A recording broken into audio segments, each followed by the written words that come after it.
그래서 이제 일단 요 강의계획서 잠깐 이거 보시면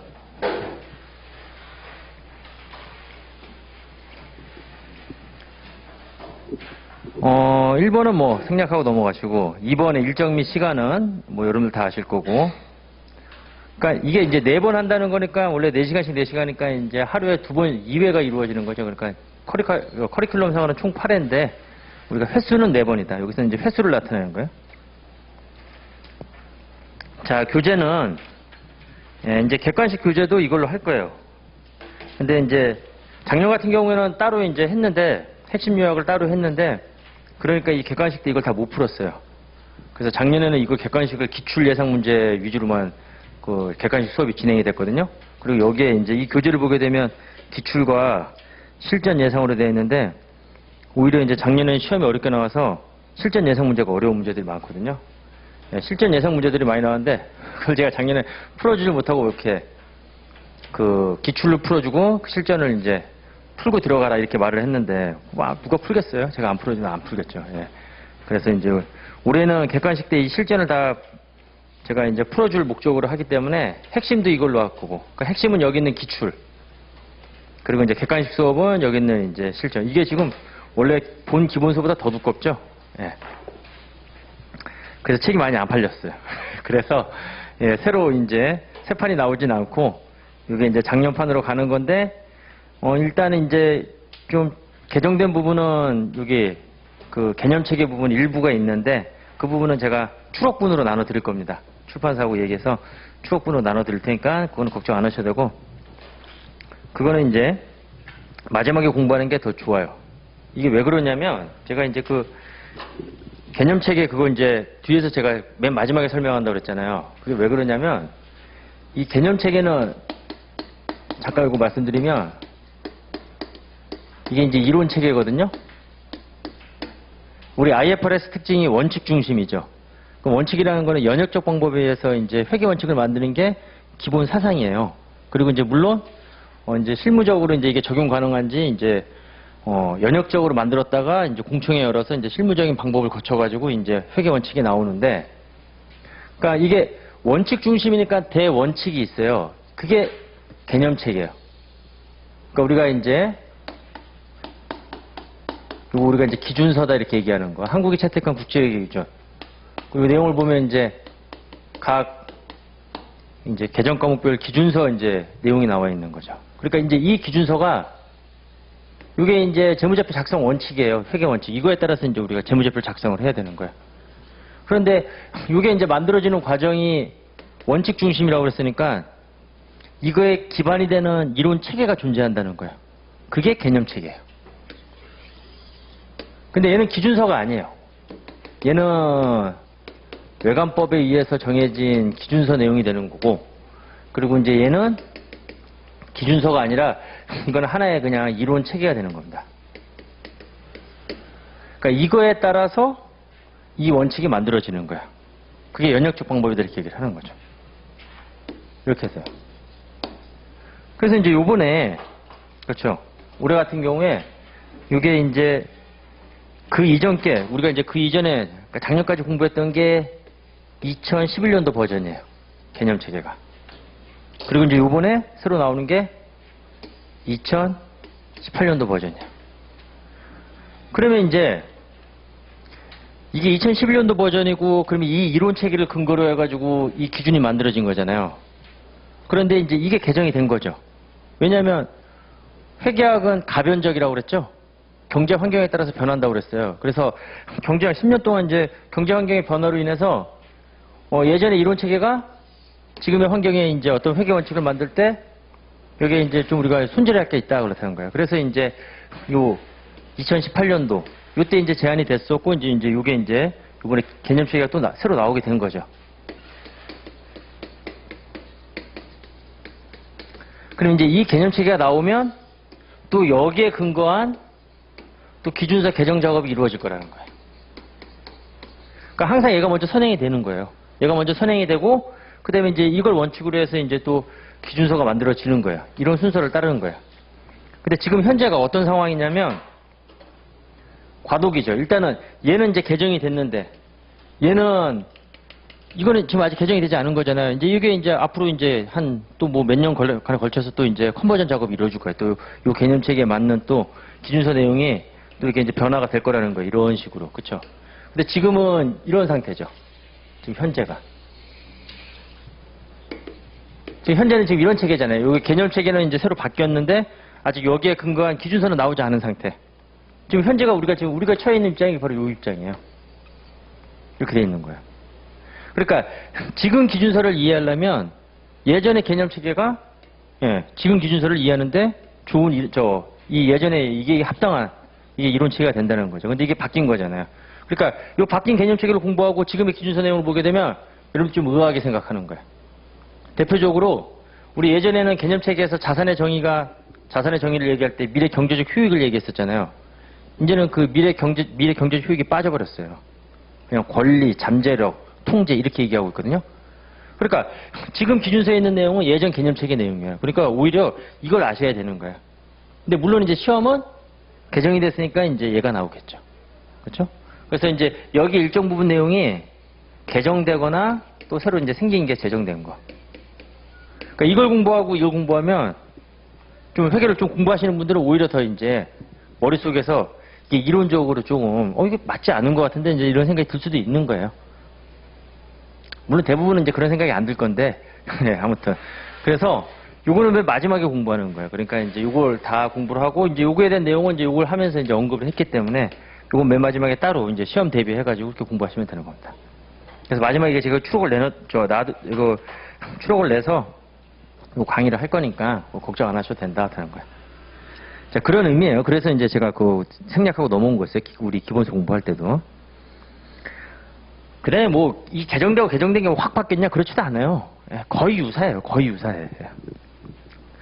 그래, 강의 방법 이렇게 읽어보시면 되고, 근데 중요한 거는 그 5번의 강의 일정을 볼 때 학습 방법에서 제가 예습을 하라고 그랬죠. 근데 예습이 이게 풀고 오라는 게 아니에요, 절대로.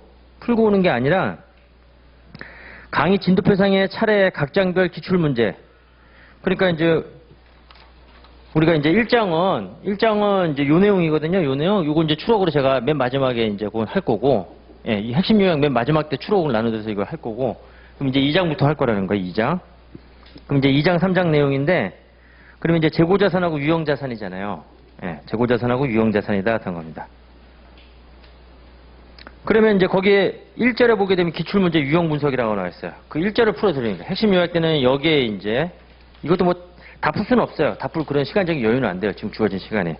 그래서 이제 유형, 동일한 거는 생략하고 이제 유형별로 우리가 이걸 제가 풀어드릴 거다 하는 겁니다. 근데 여러분들은 이걸 읽고 오라는 거죠. 문제를. 그렇죠? 그리고 읽을 때는 항상 이제 유형별로 이렇게 제목이 나와 있어요. 예를 들어가지고 재고자산 일반 하면 지금까지 재고자산에서 나왔던 이론 문제가 쭉 이렇게 모여 있는 거거든요. 그리고 이제 문제 출제 순서는 후위선출법으로. 최근의 기출문제가 앞에 있는 거예요. 왜 그러냐면 최근의 유형이 앞으로 나올 시험의 유형하고도 이제 더 유사 상관관계가 있으니까. 그래서 이론 문제는 다 읽고 오시고 그 다음에 계산 문제는 예를 들어서 계산 문제 54페이지 보면 기말재고자산에 포함된 항목의 결정. 요걸 주제로 한 이제 문제가 나올 거라는 거잖아요. 그거는 앞에 있는 세 문제 정도만. 왜냐하면 뒤에 있는 문제는 그 앞에 있는 세 문제하고 동일한 유형이에요. 그래서 제가 최근에 나온 그 앞에 있는 그 최근 유형으로 제가 이제 풀어드릴 거니까 그거 위주로 문제를 읽고 오시면 되는 거예요. 기출 문제를 많이 읽어야지만 시험 문제를 빨리 풉니다. 일단은 푸는 거는 이제 뭐 요령은 뭐 내용 알고 나중에 이제 여러분들이 뭐 그 객관식 때 이렇게 하시면 되는 거고 일단은 이 문제가 어떤 식으로 이제 어떤 걸 이렇게 물어보는지 그거를 익숙하게 만들어야 돼요. 그래서 거기 제가 써놓지 않았나? 익숙함이라고? 익숙함이 중요하다고? 학습 방법에 그 4번에 있죠? 익숙함, 5분 투자해서. 기출문제를 그냥 무조건 읽어라 이렇게 나왔죠. 다독이 중요하다. 저도 시험 공부할 때 그렇게 했어요. 저도 회계 공부할 때 제가 유독 회계 점수가 딴 거에 비해서 저는 편차가 심했거든요. 과목별로. 그런데 이제 그 2차 시험에서 회계학 잘 봐가지고 제 시험에 합격했고 진짜 그 뒤에 어떻게 보면 그 세법학은 진짜 그지 같은 점수 맞았어요. 밝히질 않아요. 그 꽈락 겨우 넘었거든요. 그런데 이제 회계학에서 98점을 맞아가지고 2차 시험 98점이면 나중에 여러분들의 감정평가에서 한번 2차 시험 보면서, 관세사 2차 시험 보면서 한번 98점 한번 예상해보세요. 그런 경이로운 점수를 맞았는데 운도 많이 따랐어요. 왜냐면 전날에 기준서 2개로 외우고 갔거든요. 지금도 기억나요. 채권 채무 재조정하고 지분법 회계 처리요. 근데 채권 채무 재조정이 1번이었고 지분법 회계 처리가 3번으로 나왔어요. 그래서 시험 문제 시작하기 전에 이렇게 시험지 나눠주고 막 검사하고 막 그러잖아요. 그때 그 1번을 풀었어요. 그게 25점짜리였거든요. 그 시험 운도 따랐죠. 예. 아무튼 근데 그걸 많이 저도 이제 읽으면서 공부를 했거든요. 저도 직장 다니면서 이제 시험을 봤기 때문에 풀 시간이 없었어요. 그래서 이제 많이 읽었죠. 그런데 오히려 그게 지금 생각해 보면 시험 공부에는 가장 이제 효율적인 방법이었다 하는 겁니다. 강조하고 있죠? 예. 5번에 또 강조하고 있죠? 그렇게 많이 읽어야지만 출제자의 의도를, 시험 문제가 응용 문제가 나온다 하더라도 그 출제자의 의도를 파악할 수 있는 이런 능력이 생기는 겁니다. 어차피 출제자도 거의 이제 요즘에는 다 문제 은행식이기 때문에 기존에 있는 기출문제를 토대로 해가지고 그걸 변형시켜서 내기 때문에 여러분들 기존에 있는 기출문제를 많이 읽어두면, 많이 풀라는 게 아니라 많이 읽어두면 의도를 파악할 수가 있다 하는 겁니다. 자, 일단 뭐 그렇게 여러분들이 그거 보시고, 자, 그럼 바로 이제 시작하도록 하겠습니다. 보통 이제 장별로 이제 2장의 재고자산인데 처음에 나오는 게 이론 문제인데 그 이론 문제는 맨 마지막에 풀어드릴 거예요.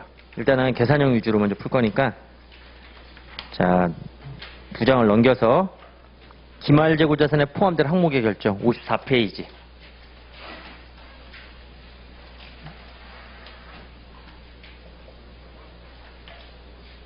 오늘은 안 읽었으니까 제가 이제 시간을 한 30초 드릴 테니까 30초 정도 드릴 테니까 그 문제 1번 한번 읽어보세요.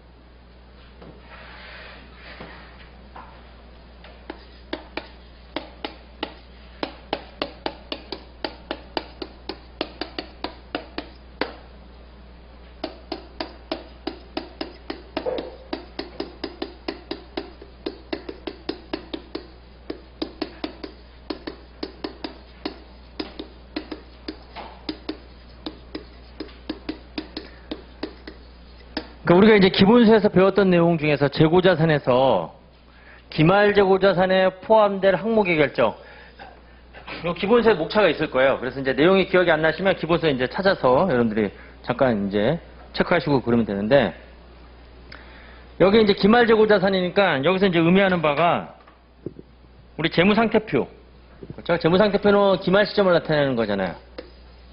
그러니까 재무상태표에 재고자산으로 우리가 이제 금액을 결정할 때 그걸 확정을 짓는 건데, 이제 요 문제가, 요 주제가 나왔을 때 그 문제의 그 대부분의 내용은 뭐냐면 이런 내용이에요. 우리 회사 창고 안에 재고가 있다는 거야. 그러니까 창고 안에 재고는 이 재고 실사를 통해서 우리가 파악을 할 수가 있습니다. 근데 재고 실사라 하면 이 창고 안에 재고, 요거 이제 포함해서 여기에 이제 계상하는 게 아니라, 물론 이제 이것도 포함이 되겠지만 창고 밖에 있는 재고, 그렇죠? 네.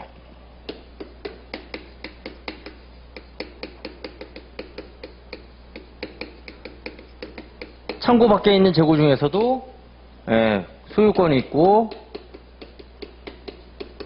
그 다음에 소유권 있다는 건 통제 가능하다는 거예요. 이제 통제할 수 있고, 그 다음에 아직 판매가 되지 않은 거.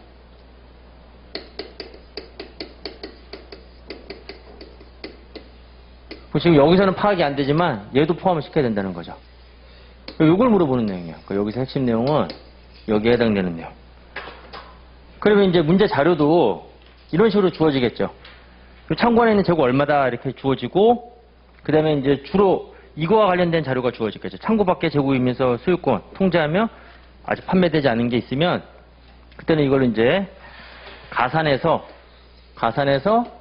우리가 비회생에 계상해야 될 기말재고, 그런 식의 문제예요. 문제를 읽어보면 그런 내용으로 전개가 되어 있는 거예요. 물론 이 창고 안에 있는 재고 중에서도 제외되는 항목도 있어요. 제외되는 항목. 그래서 이제 대표적으로 담보로 제공받은 자산, 그렇죠? 담보로 제공받은 거는 내가 거기에 대해서 뭐 저당권을 설정하고 있어서 내가 점유하고 있을지 모르겠지만 소유권은 내 게 아니죠. 소유권은 담보 제공자 거고, 그건 내가 그냥 돈 빌려주고 이제 내가 가지고 온 게 있는 거예요. 내가 제공할 수도 있고 제공받은 거. 근데 만약에 제공받은 게 여기 포함이 됐으면 제외시키는 거예요. 예. 그 다음에 또 뭐가 있냐면 특별주문품 같은 경우. 완성이 되면 판매된 거로 보는 건데, 이제 완성을 다 시켜놨는데 아직 주문자가 이 재고자산을 가져가지 않은 거야. 그냥 쉽게 생각하면 세탁소에 세탁이 다 완성된, 세탁이 다 이루어져 있는 거는 그 세탁소 주인께 아니잖아요. 그렇죠? 예, 그런 거에 만약에 포함이 됐으면 제외시켜라. 그래서 이제 제외되는 항목 두 가지 이제 주로 나오는 거, 그 두 가지 하고, 그 다음에 대부분의 내용은 이제 요거와 관련된 내용이다 하는 겁니다. 그래서 아마 문제 내용이 다 그런 식으로 구성이 돼 있어요. 문제 이 스토리가. 자, 그럼 1번을 보게 되면, 그래서 이제 결국에 이제 그렇게 해서 이제 기말재고에 얼마가 계상이 될 거냐, 또는 이제 요 재고자산과 관련된 요 손익에 미치는 효과. 그러면 이제 이 포괄 손익계산상에서의 매출원가에 미치는 영향, 뭐 둘 중에 하나를 물어볼 겁니다. 그렇죠? 정확한 기말재고를 구해서. 자, 그렇게 해서 이제 문제가 이제 구성이 될 거고, 그 다음에 이제 문제를 우리가 한번 살펴보자 하는 거야. 자, 1번을 보게 되면, 2000X 1년 말 현재 간평의 외부 감사 전 재무상태표 재고자산은 100만 원이다 하는 거야. 이제 감사 전에는 이제 재고자산이 100만 원인데, 자, 외부 감사로 인해서 이제 여기에 이제 누락한 자산이 있을 거라는 거죠. 이제 그 자산이 이제 주로 이제 요거와 관련된 내용이 될 거고. 그래서 이제 그런 게 있으면 그 포함시켜서 우리가 이제 정확한 기말재고를 구하라. 그거였죠. 실질재고 조사법을 사용하여 창고에 있는 상품만을 기말재고로 보고했다는 거예요. 재고 실사한 여기 있는 재고만 보고했다는 거예요. 그게 이제 100만 원이라는 얘기죠. 근데 이것도 포함을 시켜야 된다는 거죠. 근데 이게 포함이 안 됐고 요거에 대한 사항이 거기 박스로 나와 있는 겁니다. 그래서 이제 회계 감사 중에서 공인회계사는 주식회사 간평의 기말재고 자산 관련해서 다음의 사항을 알게 되었다. 그러니까 요게 이제 반영되지 않은 사항이니까 요게 이제 재고에 포함되면 포함시켜라고 나타나는 거죠. 그래서 지금 첫 번째, 자, 선적지 인도 조건, 그 다음에 맨 마지막에 도착지 인도 조건. 자, 요거와 관련된 내용 중에서 가장 대표적인 게 미착 상품이에요.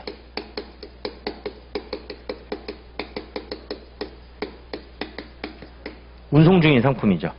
기말 현재 운송 중에 있는 상품.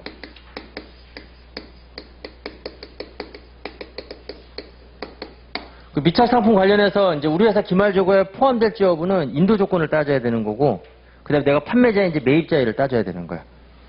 그래서 이제 우리가 공부했듯이 결론적으로, 그러니까 미착 상품 중에서 우리 회사 기말재고에 포함되는 항목은 만약에 인도 조건이 선적지 인도 조건이면 그때는 내가 매입자일 경우에 포함시키는 거야. 그러니까 선적지 인도 조건이면서 내가 매입자면 그거는 현재 운송 중인 상품은 이건 매입자의 재고자산에 포함된다는 거야. 그 다음에 만약에 인도 조건이 도착지 인도 조건이면 그때는 매입자의 재고자산에 포함하는 게 아니라 그때는 판매자의 재고자산에 포함된다 하는 겁니다. 그러니까 내가 요 미착 상품 관련된 요 자료가 우리 회사 기말재고에 포함되기 위해서는 인도 조건, 선적지 인도 조건이면 내가 매입자야지만 포함되는 거고. 근데 내가 만약에 판매자면 그때는 포함시키면 안 되는 거예요. 그 도착지면 판매자면 포함시켜야 된다 하는 겁니다. 그런데 이제 첫 번째 자료가 나와 있죠. 선적지, 그러니까 이제 찾는 거예요. 그거 뭐 읽는 게 아니라 선적지 조건 체크하고 그 다음에 내가 이제 매입했는지 판매한지를 찾아야 되는 거예요. 그럼 첫 번째 동그라미 자료에서는 선적지 동그라미 치고 판매에다 동그라미 쳐야 되는 거죠. 그러니까 이건 대상이 아닌 거죠, 지금. 그렇죠? 포함시키면 안 되는 거예요. 네. 그 다음에 미착 상품이 또 네 번째도 나와 있거든요. 도착지 조건으로 나와 있고, 그 다음에 뭐라고 나와 있어요?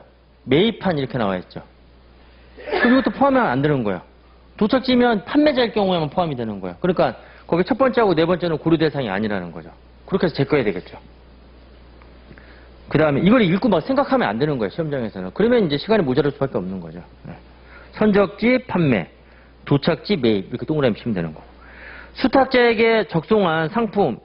자, 이게 이제 위탁 판매에서 또 잘 나오는 게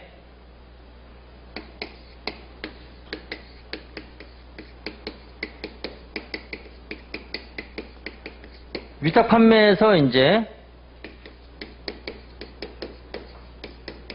위탁자의 경우에 기말현재 수탁자가 보관하고 있는 상품. 일단 이 상품은 수탁자 게 아니에요. 그렇죠? 얘가 이제 판매를 대리해 주는 거고.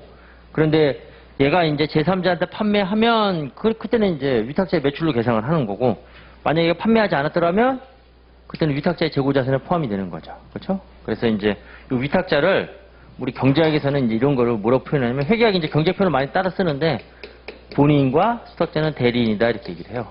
이게 이제 수익에서는 본인 대리인 간의 수익인식 관계. 그러면 대리인이 이 위탁자의 요 상품, 이걸 적송품이라고 그러죠? 그 적송운이면 적송품이 원가에 포함되고, 판매할 때 그때 위탁자의 수익을 인식한다. 지금 그게 해당이 되는 거거든요. 그러니까 지금 40%가 판매가 완료가 됐으니까 우리가 재고자산에 포함돼야 될 거는 나머지 60%를 포함시켜야 되는 거죠. 판매되지 않은 거를 보관하고 있는 거. 이렇게 계산하는 거다. 그렇죠? 나머지 60%. 그 다음에 시송품. 이 세 가지 가장 대표적이에요. 가장 기본이 되는.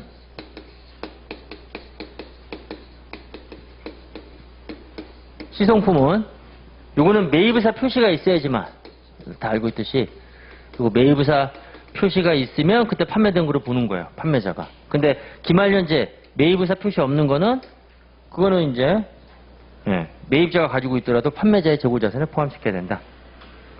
그리고 여기서도 이제 매입의사 표시를 해온 금액이 13만 원이니까 나머지를 우리가 생각을 해야 되겠죠. 20만 원에서 13만 원 제외한 7만 원. 물론 그리고 이제 여기에 포함되는 원가는 이건 다 원가가 돼야 되는 거예요. 원가. 매가로 계산하면 안 되는 거예요. 시송품 같은 경우에는 매가 정보가 나오거든요. 그리고 이제 이익가산율이 나오면 원가를 우리가 환원시켜서 우리가 이제 고려를 해야 된다. 합니다. 자, 이렇게 해서 이제 우리가 기말재고를 계산해야 된다. 그러면 113만 원. 이게 원래 시험에 나오는 수준이에요. 이게 이제 원래 시험에 나오는 기본 수준이다. 하는 겁니다. 기말재고 자산에 포함된 항목의 결정에서. 근데 이렇게 나와도 이거를 이제 우리가 1분 30초 안에 풀어야지만 이게 성공적인 거야. 그래야지만 이제 우리가 목표로 하고 있는 시간 내에 풀이가 가능한 건데, 실제 이게 1분 30초 내에 풀기가 쉽지가 않다는 거예요. 이걸 문장을 다 읽고, 그것도 만약에 2번 읽으면 그냥 2분은 무조건 넘어가게 돼 있습니다. 그러면 이제 결국에는 시간이 모자라는 그런 사태가 발생하는 거예요. 그러니까 요거를 어떻게 여러분들이 짧은 시간에 풀 수 있지를 기출문제를 보면서 고민을 하시면 돼요. 그냥 많이 읽으면 돼요. 그냥 많이 읽으면 그냥 시험장 가서 눈에 익숙해지기 때문에, 그냥 우리가 할 수 있는 방법은 그냥 가장 생각 없이 할 수 있는 방법은 그냥 많이 읽는 거다. 라고 합니다. 자, 그렇게 해서 보시면 되는 겁니다. 됐죠? 자, 그 다음에 이제 문제 2번. 읽어보세요. 읽을 때 주식회사 관세는 이렇게 하면 안 돼요. 요구사항을 먼저 봐야 되겠죠?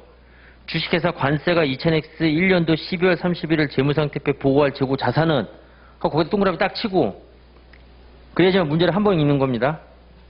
위에서부터 읽으면 나중에 또 읽게 돼요. 아, 이게 이제 또 기말재고 자산금액 구하라는 거구나. 그러면 이제 시험 문제에서 이게 달려 나오지는 않겠죠? 이게 어디 파트에서 뭘 냈다 이건 내지 않을 거잖아요. 그렇죠?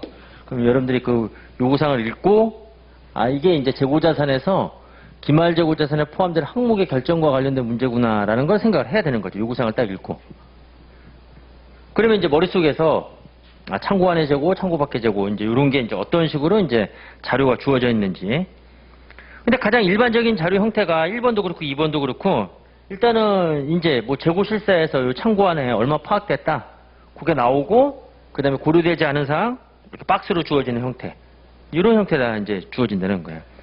그래서 2000X 1년도 12월 31일 실사 금액은 100만 원. 그 실사해 보니까 실제 재고 수량이 2000개고, 그 다음에 우리가 이제 저가법으로 평가를 했겠죠. 그렇죠? 우리가, 그것도 이제 우리가 뒤에서 이제 물어보는 이제 단어는 다르지만, 여기 이제 기말재고 자산에 요 포함, 요 비해상에 계산되는 기말재고, 요거 이제 만약에 이제 실사로 우리가 계산하면, 실제 재고 수량. 그래서 만약 장부상의 수량에서 감소된 거 있으면 그거 감무손실로 인식했잖아요. 그리고 이제 단가는 저가법에 의해서 재고자산의 시가하고 원가하고 비교해서 낮은 금액으로 계산이 되겠죠. 그러니까 이렇게 이제 파악한 게 2,000개 500. 그런데 이제 여기에 이제 요거는 파악이 됐는데 여기에 이제 기말재고가 포함이 되면서 여기에 반영되지 않은 금액들. 지금 이거에 대한 자료가 이제 또 박스로 주어지겠죠. 그럼 이제 그거 감안해서 우리가 이제 정확한 기말재고를 구해야겠다. 그런 문제예요. 그러니까 똑같아요. 1번하고 지금 문제 주어진 형태가. 그리고 보통 보니까 자료도 일반적으로 몇 개 주어져요? 4개 주어져요. 3개 주어지면 쉬운 거고 4개 주어지면 좀 어렵게 낸 거예요. 네. 다 주어지진 않아요. 그렇게 낼 수는 없어요. 네, 시험에서는. 자, 그러면 이제 또 대표적으로 나오는 게 보니까 간평도 그렇고 관세도 그렇고 4개 중에서 미착상품 얘네들은 꼭 나오는 얘네들 단골애들 얘네들은 뭐 주로 나오는 애들. 그리고 이제 2개가 또 한꺼번에 나올 수도 있어요. 얘도 마찬가지였어요.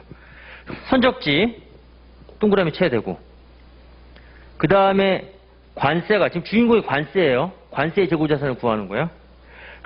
한국으로 출하했다는 표현을 썼죠. 판매했다는 표현하고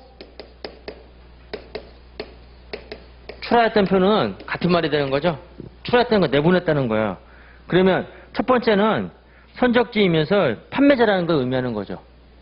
선적지 보고 출하 보고 그냥 이건 제끼는 거예요. 이거는 이제 포함시킬 금액이 아니다 하는 겁니다. 그 다음에 이제 위탁 판매. 자, 원가 일단은 적송한 상품 원가 30만 원 하고 만약에 적송운임 여기가 따로 이게 포함되지 않고 따로 주어졌다. 그럼 적송운임도 포함시켜야 되는 거예요. 이 적송품의 원가에는 그러니까 이 적송품이라는 게 뭐냐면 위탁자가 수탁자한테 보낸 상품을 나타내는 거예요. 그리고 이제 이 원가에는 적송 운임도 포함된 금액이다 하는 겁니다. 그렇죠? 네. 그럼 이제 원가가 30만 원인데 30%가 판매되었다. 똑같은 형태잖아요. 그러면 30만 원 곱하기 판매되지 않은 나머지. 그러니까 판매된 부분은 매출원가로 계산이 될 거예요. 그럼 판매가 됐으니까 그 판매에 따른 매출액에 대응되는 매출원가로 계산되는 거고 그 나머지는 재고자산에 포함될 거다 하는 겁니다. 그러니까 0.7을 해줘야 되겠죠? 그 다음에 관세가 도착지 인도 조건으로부터 12월 26일에 주식회사 우주로부터 외상으로 주문한 상품. 이게 주문한 상품이라는 거는 매입했다는 걸 의미하는 거잖아요. 도착지죠. 근데 도착지면 판매자일 경우에 포함이 되는 거죠. 그럼 여기서는 매입자니까 이것도 제끼는 거예요. 그 매입이라는 표현을 안 쓰고 이제 이런 식으로 표현을 쓰면 여러분들 판단을 하셔야 되는 겁니다. 그 다음에 시송품인데 매입 의사를 통지받지 못한 상태다. 40%가. 그럼 이거는 여기서는 40%를 고려해야 되는 거야. 그리고 이제 원가를 고려해야 되는 거죠. 그럼 20만 원 곱하기 0.4 이렇게 되는 거죠.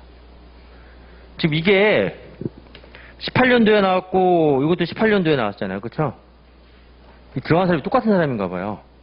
출제위원회 뭔지. 이게 18년 치고는 좀 우연치하고는 이 내용이 거의 유사하잖아요. 그렇죠? 동일인이 그 두 시험에 출제위원회 들어간지 모르겠지만 이게 단골이다 같은 거예요. 이게 이제 단골로 나오는 문제다 같은 겁니다. 됐죠? 올해 본 거 제가 따로 풀어드릴 거예요. 올해 본 거는 객관식 때 제가 따로 풀어드릴 거니까 지금 여긴 반영 안 됐지만 당연히 올해 본 것도 다 제가 풀어드릴 겁니다. 나중에. 자, 그렇게 해서 보면 된다 하고 합니다. 됐죠? 1번, 2번 동일한 유형이고.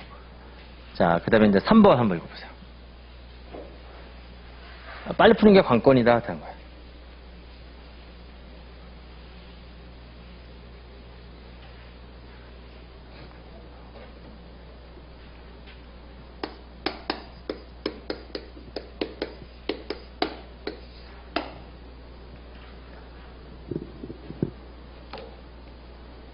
자, 이거 3개 나온 거예요. 4개, 3개, 진짜 이 정도밖에 안 나와요. 또 주어진 형태는 동일해요. 자, 200만원. 많이 읽으면 그냥 이제 내가 이 문제 풀 때 필요한 이런 자료들이 많이 읽으면 눈에 삭삭 들어와요. 그렇게 많이 읽으면 진짜 이렇게 눈에 들어옵니다. 이렇게 딱 보면, 기말상품 재고에 실사한 결과, 200만원. 간평은 무조건 주식회사 간평이고 관세는 무조건 주식회사 관세니까 항상 주인공은 간평과 관세다 이렇게 생각하시면 돼요. 자, 요거는 이제 도착지 인도 조건으로 발송. 이거는 지금 발송한 상품이다 이렇게 나왔잖아요. 그쵸? 그럼 이거는 판매자라는 얘기잖아요. 도착지면서. 이거는 포함시켜야 되는 거예요. 선적지 매입자면 포함, 도착지면 판매자 포함. 이거 발송했다고 그러니까 이게 내가 판매자가 되는 거예요. 이 미착 상품에 대해서는. 자, 그러면 이제 그 미착 상품의 원가 40만 원 이거는 포함시켜야 되는 거죠. 그리고 이제 이거는 시송품인데 두 번째는 20만 원인데 매입의사를 표시해 오는 게 12만 원. 그러면 나머지 표시 안 한 8만 원. 그 다음에 세 번째가 반품인데 이게 반품 조건. 12월 15일에 거래처에 반품 가능 판매 조건으로 판매하였다. 12월 말까지 반품된 상품은 없으며 반품률은 10%로 신뢰성 있게 추정되었다 이렇게 나왔습니다.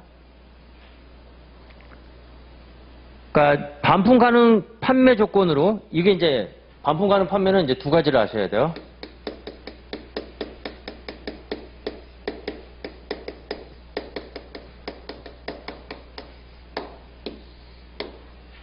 일단은 요 반품을 이게 판매를 했을 때 내가 판매한 상품 중에서 일정 부분이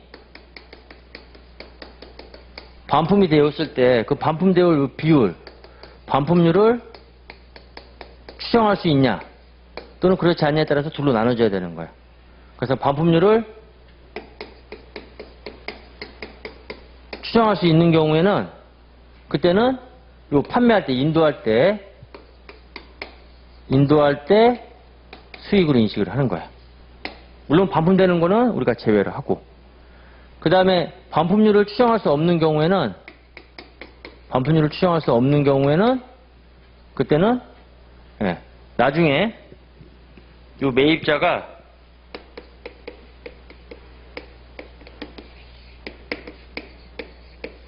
매입의사를 표시하거나 그렇죠?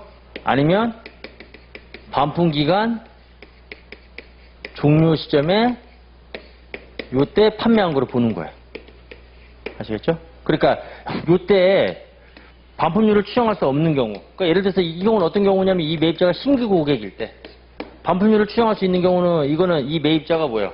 우리 회사 단골 고객일 때 단골 고객은 지금까지 거래를 쭉 해왔으니까 반품률을 추정하는 게 일반적이고 얘는 추정할 수 없는 거겠죠. 그럴 때는 판매할 때 판매한 걸 안 보는 거예요. 나중에 반품기간 종료되거나 그때는 이제 반품이 불가능하니까 그때 판매된 거를 보거나 매입의사 표시했을 때 그때 이제 보는 거다 하는 겁니다. 그러면 이때는 이제 인도할 때 수익으로 인식하면 안 되는 거죠. 그렇죠? 예. 지금 여기서 반품률은 10%로 신뢰성 있게 추정된다 이렇게 나왔습니다. 그래서 2000X년도 12월 15일에 거래처에 반품 가능 판매 조건으로 상품 원가 50만 원을 판매하였다. 12월 말까지는 반품된 상품은 없으며 반품률은 신뢰성 있게 추정된다. 근데 이제 이게 이제 좀 문제가 되는 게 뭐냐면 지금 현재 기준서 상에서는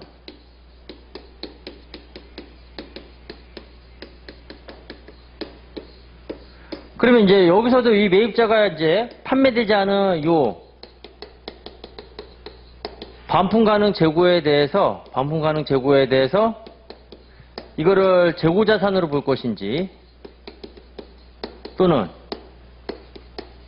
재고가 아닌 자산으로 볼 것인지 이거에 대한 재고 자산이 아닌 자산 그러니까 재고 자산이 아닌 자산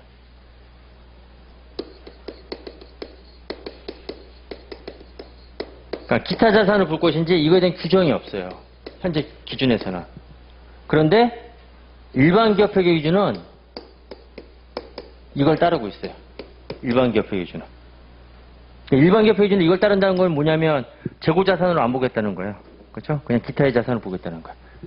그렇다고 해서 이제 이게 이제 다수설인데 이건 소수설인데 이거에 대한 지침이 있어야 된다는 거죠. 근데 이 당시에는 그때는 반품 기준서가 그때는 이걸로 보는 거였어요. 이거. 그러니까 그 당시에는 재고자산 아닌 자산으로 본 거죠. 그런데 이제 기준서가 개정이 되면서 요거 이후에 이제 요 다음 연도가 이게 개정이 되면서 그때는 요 반품 재고에 대해서 이것 또는 이걸로 보는 건데 IFRS는 상관없는 거예요. 그냥 IFRS는 그냥 이게 자산으로만 기록이 되면 되는 거예요. 그게 재고자산일 필요는 없다는 거죠. 팔리지 않은 거로만 기록하면 된다 하는 겁니다. 근데 이 시험 문제가 나올 당시에는 그때는 이런 규정이 아니라 그때는 이제 요걸로 본 거였어요. 요걸로. 그러니까 여기서는 어떻게 돼 있는 거예요? 그게 재고자산에서 제외되어 있는 거죠. 그렇죠? 그런데 이제 앞으로 시험에서는 이렇게 나올 수는 없다는 거예요. 앞으로 시험에서는 요거에 대해서는 지침이 주어져야 된다는 거죠. 예, 재고자산을 볼 것인지 그렇지 않을 것인지 지침으로 주어질 거다 하는 거야. 그런데 이제 요때 시험 문제에서는 그때는 재고자산으로 보지 않는 거로 봤기 때문에 그때는 그걸 제외시켜야 된다 하는 겁니다. 그런데 이제 앞으로의 시험에서는 지침이 주어진다는 거야.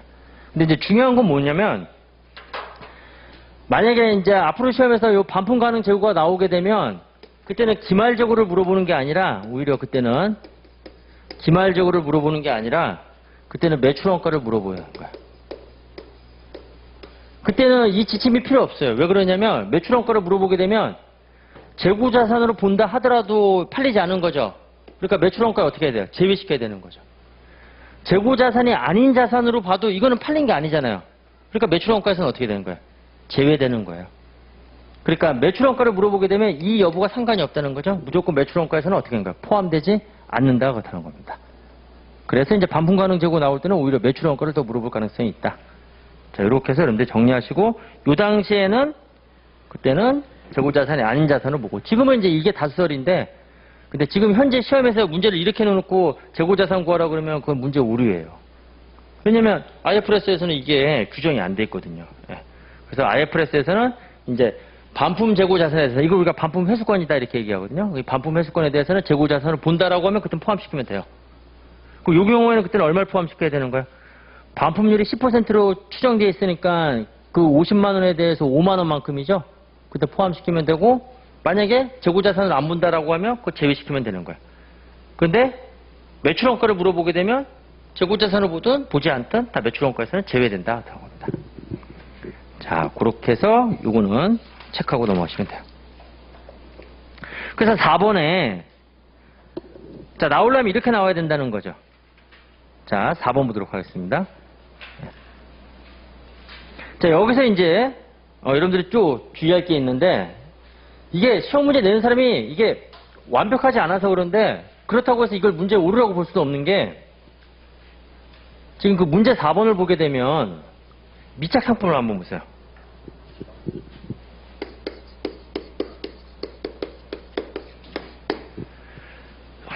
자, 거기 이제 쭉 나와서 얘네들이 이제 포함 여부를 결정을 해야 되는 거예요.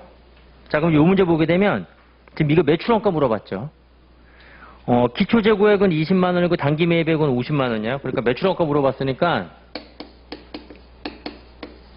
우리가 이제 매출원가 구할 때 기초 플러스 단기 매입액을 구하고 그 다음에 이제 여기서 우리가 이거 이렇게 다 포함된 정확한 기말적으로 구해서 빼줘야 되는 거죠. 네.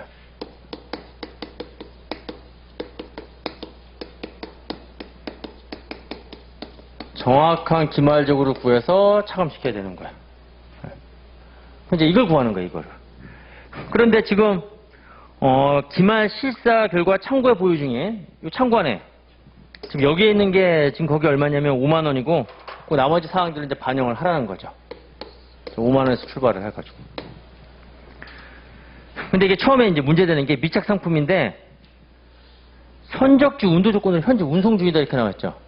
이게 지금 시험 실제 이렇게 나왔어요. 이게 내가 매입자인지 판매자인지 모르겠다는 거야. 근데 이게 오류가 이게 물론 이제 문제가 완전하지 못한 거죠. 그렇다고 해서 이게 오류는 아니에요. 오류라고는 볼 수도 없는 거야. 그러니까 이거 매입자고 판매자인지 이거 모르니까 이거 문제 오류다. 절대로 안 먹혀요. 이의제기 그거는. 그런데 이때 이제 어떻게 처리했냐면 이 낸 사람은 당연히 매입자라고 가정하고 낸 거예요. 이 문제를 낸 사람은. 그러면 앞으로도 이런 문제가 나올 수가 있는 거잖아요. 그런데 이제 이때 이후부터는 명확하게 이제 표현을 해요. 아까도 봤듯이 뭐 매입이다, 출하다, 뭐 판매다 이런 표현을 썼잖아요. 주문으로 했다 이렇게. 그래서 이제 앞으로는 그런 걱정을 안 해도 되는데 그래도 이제 혹시나 모르니까 이렇게 나왔다. 그렇죠? 미착 상품이 나왔는데 매입자하고 판매자에 대한 여부가 문제에서 안 주어졌다. 그럼 여러분들 어떻게 풀어야 되는 거야? 매입자라고 가정하고 풀어야 되는 거야. 왜? 지금까지 나왔으니까 그랬으니까. 우리 뭐 비유를 하자면 법에도 이렇게 법전에 정한 이런 성문법이라고 그러나? 성문법이 있고 관습에 의한 불문법이 있는 거잖아요. 그러니까 한마디로 이게 지금까지 관습적으로 이렇게 냈다는 거예요. 지금까지 낸 경험에 의해 보면 선적지 이렇게 인도 조건 말하면서 언급이 없었다? 뭘로 봤다? 네, 매입자로 봤다는 거죠. 이제 그렇게 나올 가능성은 극히 드문데 이제 나오면 매입자로 봐라 그렇다는 겁니다. 네, 그런 경험이 있으니까. 그러니까 여기서는 지금 그 포함시켜야 되는 거예요. 자, 그래서 거기 3만 원 포함을 시키고 적송품 해당 금액 중 수탁자가 40%를 판매 완료한 상태니까 나머지 60%를 고려해야 되겠죠. 자, 그러니까 6만 원이 되는 거고. 그 다음에 시용품, 이거 시송품을 나타낸 거예요.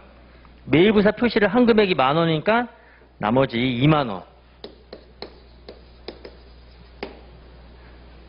그 다음에 재구매 조건부 판매는 이건 뭐냐면 내가 판매를 하고 예를 들어서 100원에 판매하고 나중에 뭐 6개월 후에 이거를 120원에 다시 매입하겠다는 이런 조건을 붙인 거예요.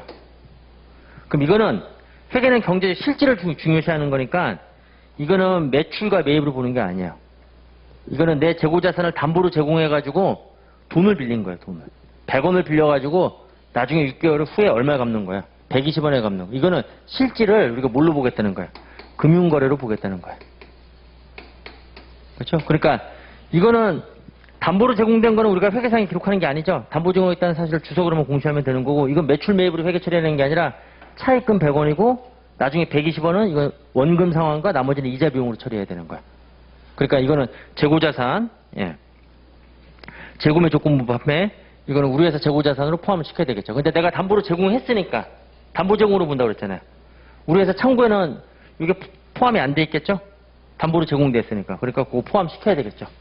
자, 그래서 이거는 금융거래로 보기 때문에 예, 포함을 시켜야 된다. 한 겁니다. 이제 이게 이제 재매입 약정해서 이제 나오게 될 거다. 한 겁니다. 이게 똑같은 얘기예요, 그렇게. 자, 그 다음에 이제 저당 상품, 기말 재고 자산 실사에 포함되었다 이렇게 나왔습니다.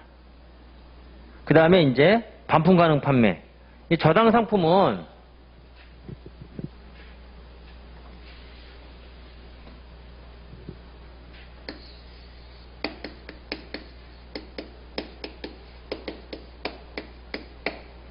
이게 지금 저당 상품. 그래서 기말 재고 실사에 우리 회사 창고에 있다는 거죠. 이게 얼마? 이게 2만 원. 이게 무슨 얘기냐면 내가 돈을 빌려와가지고 돈을 빌려와서 금융기관이 채권 회수를 위해 가지고 내가 가지고 있는 이 상품 있죠? 이 상품의 저당권을 설정한 거예요. 그러니까 담보로 제공되어 있는 거죠. 근데 금융기관이 이거 가져가진 않죠. 아, 이거 가져가면 은행 뒷마당에는 온통, 그쵸? 점유한 물건을, 물론 점유하는 것도 있어요. 그러니까 금융회사가 저당권을 설정하면서, 예, 가져가는 것도 있어요. 점유하는 거. 뭐 보석 같은 거 있죠, 막. 금융기관이 보관할 수 있는 거. 예, 그런 거는 점유할 수도 있는 거야. 부동산은 점유를 못하니까 부동산을 가져갈 수가 없잖아요. 건물 떼갈 수는 없는 거잖아요. 그러니까 거기는 등기부등본에다 뭐예요? 등기부등본에 갑구하고 을구가 있으면 을구에다 저당권을 설정하면 되는 거죠. 갑구에는 소유권이 명시되어 있으니까. 그 얘 같은 경우 이거 저당 상품이 됐다는 거는 이거는 저당권이 설정되어 있는 거예요. 그런데 소유권은 누구한테 있는 거예요? 나한테 있는 거죠? 그러니까 한마디로 담보로 제공되어 있다는 거예요. 그리고 당연히 소유권은 나한테 있는 거니까 재고 실사에 포함되어 있고 우리 회사 재고에 맞는 거잖아요. 그렇죠? 그러니까 얘는 예, 고려 대상이 아니다 한 겁니다. 아시겠죠? 자, 그렇게 해서 이제 보시면 되고 반품 가능 판매. 반품액의 합리적 추정이 불가능하다. 합리적 추정이 불가능하면 신규 고객이라고 그랬죠? 그럼 내가 제공되어 있는 거 뭐예요? 우리 회사 재고자산에 포함이 안 되는데 판매된 거를 안 보는 거잖아요. 만약에 반품률 추정이 가능하면 그때는 반품될 거로 예상되는 거 제외하고 나머지는 판매된 거로 보는 거잖아요. 이거는 지금 반품률이 합리적 추정이 불가능하다 한 겁니다. 판매 안 된 거예요. 내 거예요. 그런데 이거에 대한 규정이 명확하게 재고자산으로 볼 것인지 아니면 재고자산이 아닌 다른 기타 자산으로 볼 것인지 IFRS는 규정이 없다고 그랬잖아요. 그래서 가로 안에 이제 제가 수정이라고 해놨죠. 시험에 나오면 이렇게 나와야 된다는 거예요. 단, 반품 회수권은 재고자산으로 분류하지 않고 뭐로 분류하고 있다? 예, 기타 자산으로 분류하고 있다 하는 겁니다. 그러니까 재고자산은 포함이 안 된다는 거죠. 그렇죠? 자, 이렇게 해서 이제 우리가 기말적으로 구했는데, 자, 여기 얼마가 나오냐? 얼마예요? 6만원, 12만원에 20만원이죠? 네. 여기 20만원이다 하는 겁니다. 근데 이제 주의할 거는, 자, 위 자료를 이용해서 우리가 뭘 구하라고 그랬죠? 매출원가를 구하라고 그랬죠? 매출원가. 그럼 이렇게 하면 틀리는 거예요. 지금 이제 문제에서 기초하고 단기 매입액이 지금 20에 50이니까 70만 원이고, 그 다음에 이제 정확한 기말재고 구했으니까 20만 원이잖아요. 그렇죠? 그래서 이제 마이너스 20만 원하고 매출원가 50만 원 하면 틀리는 거예요. 누구 때문에 틀리는 거죠? 반품. 아까 제가 뭐라고 그랬죠? 물론 우리가 지침에서 기말재고에는 포함시키지 않고 다른 자산으로 계상한다고 그랬잖아요. 그럼 다른 자산으로 계상하면 그건 팔린 게 아니에요. 그러니까 매출원가에서도 어떻게 해야 되는 거예요? 매출원가는 재고자산을 보든 다른 자산을 보든 아무튼 둘 다 똑같이 보여요. 매출원가에서는 제외시켜야 된다고 그랬잖아요. 팔린 게 아니에요. 지금 이게 안 팔린 거거든요. 이게 반품으로 되어 있는 거. 근데 여기다가 이제 여기다 재고자산 쓰던가 아니면 기타 재고자산. 이거는 이제 규정이 없다고 그랬죠. 그래서 기말재고 우리가 구할 때는 이 지침을 따라야 되는 거예요. 그 지침을 따라서 20만 원 했지만 여기에 기타 자산을 썼다고 해서 이게 매출원가가 되는 건 아니죠. 자산이 돼야 되는 거지 비용이 돼야 되는 건 아니잖아요. 그렇죠? 그래서 우리가 매출원가를 물어볼 때는 당연히 마지막에 있는 반품 가능 판매 이 6만 원도 어떻게 되는 거예요? 차감을 시켜야 되는 거예요. 그렇죠? 매출원가 제외시켜야 되는 거잖아요. 매출원가. 매입에는 계산이 돼 있지만 그러니까 기초와 단기 매입이 계산이 됐지만 기말재고에 이게 기말적으로 계산이 안 됐지만 그렇다고 팔린 것도 아니잖아요. 그렇죠? 그래서 매출원가에서는 제외시켜야 된다. 그래서 얼마가 돼야 되는 거야? 44만 원 이렇게 되는 겁니다. 그러니까 여기서 이걸 주의했어요. 그러니까 반품 가능 판매가 나오면 이게 기말적으로 물어볼 가능성보다는 매출원가로 물어볼 가능성이 크다는 거예요. 그러면 이게 기말적으로 보든 매출원가로 보든 아무튼 어떻게 된다? 제외시켜야 된다는 걸 주의하셔야 된다는 겁니다. 그게 함정이에요. 그리고 또 하나 여기서 주의할 거는 선적지 인도 조건 미착 상품에 대한 매입자 판매자가 불분명할 경우에는 매입자로 가정하고 풀어야 된다. 자, 그렇게 보시면 되는 겁니다. 됐죠? 그리고 뭐 5번은 이제 앞에 있는 거하고 똑같은 유형이니까 그거 여러분들 한번 풀어보세요. 네. 아시겠죠? 시험에 나오면 이 정도. 네. 어렵게 나오면 4번 정도. 네. 그런데 이제 지금은 이렇게 문제를 이렇게 애매모호하게 출제하지는 않아요. 그러니까 명확하게 이제 제시를 할 겁니다. 그 매입자, 판매자가 다 명확하게 제시할 거예요. 자, 이렇게 해서 그거 정리하시면 되고.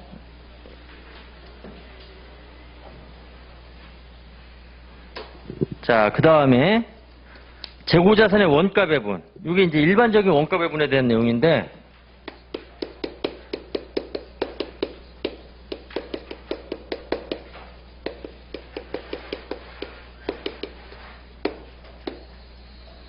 여기는 이론형으로 나올 수도 있고 계산형으로 나올 수도 있어요. 아까 기말재고자산에 포함된 항목의 결정은 거의 대부분 계산형이에요. 계산형. 그 내용 가지고 우리가 이제 파악하는 거. 근데 뭐 그 계산이 어려운 건 아니고 내용 구분만 잘 할 수 있으면 되는 거예요. 재고자산의 원가 배분인데 이제 여기서 이제 두 가지가 있어요. 원가 배분이 일반적인 거하고 특수한 원가 배분이 있어요. 특수한 원가 배분은 뒤에서 따로 띄어냈어요. 그거는 계산형으로 나와요. 여기 특수한 원가 배분 우리가 공부한 게 뭐냐면 이게 매출 총이익률법, 매출 총이익률법, 그 다음에 소매제고법. 둘 중에 하나는 무조건 나온다고 생각을 하셔야 돼요. 네. 올해도 나왔듯이. 올해도 다 나왔어요. 올해 나온 게 바로 이제 소매제고법, 관세사 시험에서 나왔고 간평은 뭐가 나온지 잘 기억이 안 나네요. 아무튼 뭐 매년 나온다라고 생각하셔야 돼요. 그리고 이제 일반적인 원가 배분은 요거는 선의선출법, 그렇죠? 그 다음에 평균법. 요거 두 개는 기준에서 인정하지만 기준에서 인정하지 않는 누구도 나와요. 후익선출법. 원가 흐름의 가정에 따른 내용. 근데 요거는 계산 문제는 너무 쉬워요. 요거는 뭐 그렇게 어렵진 않아요. 그래도 이제 시간은 좀 걸려요. 빨리 풀려면 우리가 이제 티계정 그려놓고 풀면 되는데 요거와 관련해서는 이론도 나올 수가 있고 계산도 나올 수가 있어요. 얘가 나오면 이거 무조건 계산이에요, 그냥. 그렇죠? 그렇게 해서 이제 여러분들이 정리하시면 되는 겁니다. 그래서 이제 일단은 재고자산의 원가 배분 저 위에 있는 일반적인 원가 배분 방법, 그 다음에 다음에 나오는 거는 소매제고법, 특수한 원가 배분 방법, 소매제고법, 그 다음에 매출 총익률법 이렇게 구성이 되어 있다 하는 겁니다. 그러니까 이 세 가지가 다 시험에서는 언급되는 내용이다 하는 겁니다. 어차피 재고자산 파트에서는 최소 2문제 이상은 나오기 때문에 이렇게 하고 이제 정리하고 들어가셔야 됩니다. 자, 그러면 이제 1번에 이제 재고자산의 원가 배분 이렇게 나와 있죠.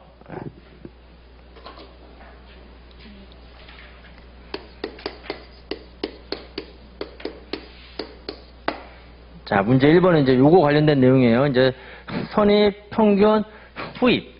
그리고 요것도 이제 요 매출 원가를 우리가 언제 기록하냐에 따라 가지고 판매될 때 매출 원가를 기록하는 방법을 우리가 뭐라고 그랬냐면 계속 기록법이다 이렇게 얘기했고, 그 다음에 기말에 가서 그쵸 매출 원가 실질재고 조사법을 통해 가지고 우리가 기말 수정 분계를 통해서 구하는 방법을 우리가 기말 단가 기록법 또는 실질재고 조사법 이렇게 얘기를 했죠.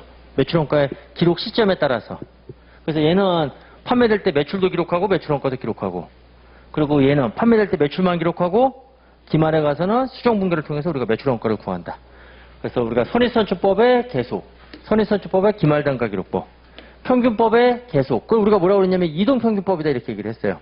그리고 평균법의 기말 단가 기록법, 그걸 총평균법이다 이렇게 얘기했고, 후익선출법의 계속, 후익선출법의 기말이 있었죠. 그런데 손익선출법은 계속기록법과 기말단가 기록법 했을 때 결과가 동일하게 나와요. 근데 나머지 두 개는 계속과 기말단가 기록법 적용할 때 결과가 서로 다르다 하는 겁니다. 공부했죠? 그리고 또 하나 있는 게 개별법인데 걔는 시험에서 안 나와요. 개별법은 직접 추적해서 우리가 원가 추적하는 방법은 우리가 여기 시험 문제로 우리가 다룰 때 그죠? 걔는 나오질 않는다 하는 겁니다. 지금까지 나온 적이 한 번도 없어요. 자, 그러면 이제 거기 1번에 보게 되면 이게 지금 딱 보게 되면 지문이 5가지가 있는데 1번과 2번은 11,000원이다, 52,500원이다. 그러니까 이 금액에 대한 검증을 물어보는 거잖아요. 그러니까 이거는 실제 우리가 계산을 해야 되는 거고, 그 다음에 3, 4, 5번은 이건 금액에 대한 검증이 아니라 요 각 방법의 특징들을 물어보는 거죠. 그럼 여러분들이 문제를 풀 때 이런 식으로 나왔다라고 했을 경우에 일단은 1, 2번을 먼저 확인하려고 하지 말고 3, 4, 5번부터 먼저 확인하는 거예요. 거기 답이 있으면 그 답 적어놓고 그냥 넘어가는 거지 나머지를 다 확인할 필요는 없다는 거죠. 시험이니까 그런 거예요. 시험이니까. 그러니까 자, 시험이니까 3번서부터 보는 겁니다. 3, 4, 5를 먼저 확인을 하고 여기에 만약에 이 세 가지가 다 옳다 그러면 이제 1, 2번으로 이제 가는 거예요. 시간이 없으면 둘 중에 하나를 찍는 거고, 시간이 있으면 둘 다 우리가 검증하는 거고. 그런 요령이 좀 있어야 되겠죠. 나는 원칙적으로 난 그런 요령 부리면서 안 살겠다. 지금 우리가 그게 살고 안 살고는 그거는 그 본인 가치관의 문제고 시험은 그게 아니죠. 그렇죠? 시험은 최대한 내가 이제 효율을 극대화시키기 위해서 그렇게 여러분들이 조금 습관화 시켜야죠. 선익선출법을 사용할 경우에 가중평균법을 사용할 때 당기순이익이 더 작다. 이제 이거 비교를 하는 건데 일단 우리가 비교를 할 때 전제되는 게 뭐냐면 일단은 중요한 게 물가가 뭘 상승하는지 아니면 물가가 하락하는지 그 과정을 봐야 되겠죠. 그러니까 여기서 이 물가가 상승한다는 거는 그냥 거창하게 물가 상승이다 이렇게 얘기했지만 거기 나와 있는 이 동일한 상품을 매입을 할 때 그렇죠. 매입 단가가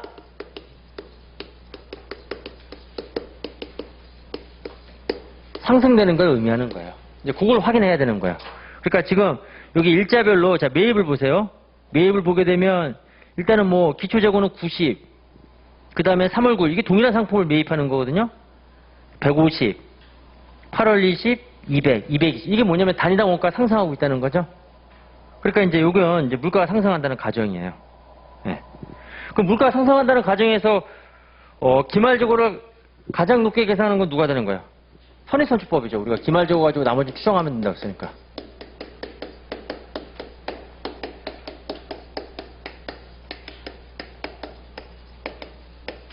선행서출의 기말재고가 가장 높게 계상하죠. 물가 상승하는 과정에서 싸게 구입한 게 먼저 판매가 되는 거니까 기말에 남아있는 재고는 최근 재고로 구성이 됐을 거잖아요.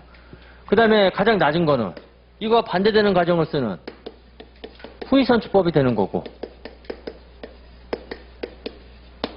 그 다음에 이제 중간에 평균법인데, 이 평균법은 이제 둘로 나누어서 물어볼 수가 있어요. 이동평균법하고 총평균법. 근데 이동평균법은 이게 이제 판매될 때마다 우리가 평균 단가를 구하는 거잖아요. 판매 시마다. 그러면 이게 이렇게 업데이트가 돼요. 그러니까 단가가 이런 식으로, 물가가 상승하니까 이런 식으로 이렇게 업데이트가 될 수밖에 없겠죠. 그러니까 예를 들어서 100원, 120원, 140원. 그럼 이때는 평균 단가가 110원인데, 이때는 이제 110원짜리 한 개하고 140원짜리 한 개 있으면 이때는 얼마 된 거야? 125원. 그러니까 이동평균법을 사용하게 되면 요거 두 개 구입했는데 하나가 팔려 나갔다? 그럼 110원이 매출 원가가 되는 거야, 평균 원가. 그리고 110원짜리하고 140원짜리 요거 두 개 매입했는데 또 하나가 팔려 나갔다? 그러면 그때는 평균 원가가 250에 나누기 2하니까 125원이 되는 거죠. 그러니까 물가가 상승할 때는 이렇게 평균 원가가 이렇게 올라간다는 거야. 그렇죠? 이동평균법은. 근데 총평균법은 기말에 가서 평균 단가를 구하는 거죠. 그럼 얼마가 되는 거야? 120원이 되는 거죠. 그러면 이제 이동평균법은 기말 단가가 125원이 되지만 총평균법으로 하게 되면 얼마가 되는 거야? 120원이 된다는 거죠. 결론은 뭐냐면 누가 더 크다는 거야? 이동평균법이 더 크다는 거죠. 평균법인데 계속기록법을 적용하는 이동평균법이 매입 단가가 상승하는 과정에서는 기말 재고가 총평균법보다는 더 높다라는 거예요. 그렇죠? 총평균법이 이렇게 된다는 거죠. 요거를 기억하시면 돼요. 요거 가지고 나머지는 다 추정하면 돼요. 요거 가지고 나머지는 다 추정하면 되고, 그리고 이제 여기에 이제 하나 더 이제 추가되는 과정이, 보통 일반적으로 회사가 계속 기업을 가정하면 재고가 증가하는 게 일반적이에요.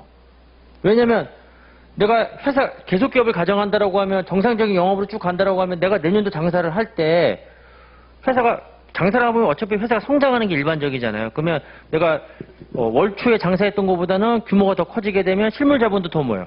더 많이 필요하는 거죠. 그러니까 재고는 더 증가하는 게 일반적이에요. 근데 내가 이제 회사를 청산한다라고 하면 그때는 이제 뭐예요? 더 이상의 재고를 매입하지 않고 그냥 가지고 있는 물건 다 팔라고 하겠죠. 우리 야외로 좀 이렇게 나가다 보면 막 폐업 처분해가지고 땡 처리해가지고 제 고객 중에 돈 진짜 많으신 분이 있는데, 저하고 같이 이제 골프장을 이제 갈 때 저를 꼭 불러요. 왜 그러냐면 자기네 집에 들려서 가라는 거야. 자기 운전하기 싫어가지고. 그러니까 좀 골프 치고 나면 막 졸리잖아요. 밥 먹고. 그러면 또 자기는 술 한잔 할 수도 있는 거잖아요. 네, 자기가 운전하고 내가 운전하니까 저는 못하고. 그런 목적으로 제 그린피를 내주는데, 회원권이 있으니까 제 그린피 얼마 안 되잖아요. 자기 회원권이 있으니까. 그렇죠? 대신 저를 부르는 거야. 근데 저도 그 유혹을, 저도 골프 좋아하니까 가면 아무튼 싸게 가잖아요. 그 좋은 골프장을. 그래서 맨날 제가 그분이 이제 구리에 살았는데, 거기서 제가 이제 딱 태워가지고 거기 출발을 하면, 저한테 맨날 운전을 시키니까 좀 미안한가 봐요. 가다가 이제 자기도 이제 골프 의류 살 거 하면서 이제 옷을 사줘요. 근데 백화점 가서 비싼 걸 사주냐? 아니에요.